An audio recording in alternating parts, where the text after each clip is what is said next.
Isang amazing na araw sa inyo. Ako, si Aldous S. Angeles, isang doktor. At ako naman si Amazing Toy Bats, isang backpacker. Tara na at samahan nyo kaming libutin at ipakita ang ganda ng Maragondon. Tara, sa first episode ng Aldous Amazing Stories!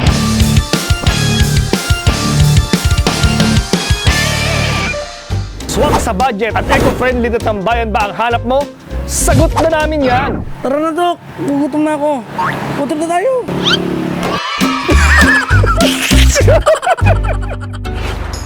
Ito ang Honorios Restaurant. Ang resto na ito ay matatagpuan sa Governor's Drive, Barangay Garita A, Maragondon, Cavite.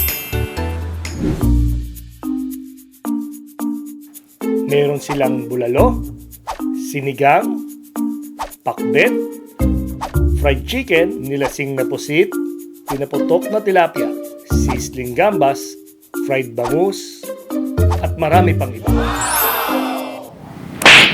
Bago kumain, maghugas ng kamay at mag-sanitize. Nga. At ang talagang binabalik-balikan sa kanila, lalo na ng mga bikers at riders, ay ang kanilang nag-iisa at walang kupas na crispy pata. Talaga namang craving satisfied. Amazing! Oh, Toy Bats, hinay-hinay lang. Baka maipadyo ka niyan.